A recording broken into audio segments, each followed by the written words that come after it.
পাঞ্জাবের মুখ্যমন্ত্রী মরিয়ম নওয়াজকে নিয়ে সামাজিক যোগাযোগ মাধ্যমে ব্যঙ্গাত্মক মন্তব্য করে বিপাকে পড়েছেন পাকিস্তানের তরুণ পেসার নাসিম শাহ।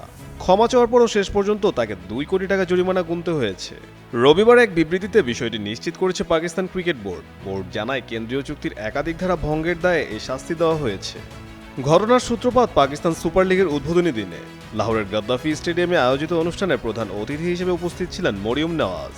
সেই সময় পিসিবি চেয়ারম্যান মহসিন নাকভি তাকে বেশ জাঁকজমকপূর্ণভাবে স্বাগত জানান। পুরো মুহূর্তটি ভিডিও করে পিসিবির অফিসিয়াল সোশ্যাল মিডিয়া অ্যাকাউন্টে পোস্ট করা হয়। ওই ভিডিওটি রিটুইট করে নাসিম শাহ লিখেছিলেন, তাকে কেন লর্ডসের রানীর মতো আপ্যায়ন করা হচ্ছে। পোস্টটি অবশ্য প্রকাশের কয়েক মিনিটের মধ্যেই মুছে ফেলা হয়। এরপর তিনি আরেকটি পোস্টে দাবি করেন তার অ্যাকাউন্ট হ্যাক হয়েছিল এবং তিনি মাত্রই সেটি পুনরুদ্ধার করেছেন। তবে তার এই ব্যাখ্যায় সন্তুষ্ট হয়নি পিসিবি। তাকে কারণ দর্শানোর নোটিশ দেওয়া হয় এবং পরে শুনানির আয়োজন করা হয়।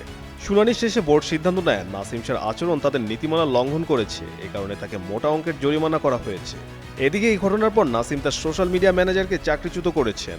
পাশাপাশি পিসিবি জানিয়েছে সংশ্লিষ্ট উপদেষ্টাকে ভবিষ্যতে কোনো ক্রিকেটারের সঙ্গে কাজ করার সুযোগ দেওয়া হবে না, তাকে কার্যত ব্ল্যাকলিস্ট করা হচ্ছে।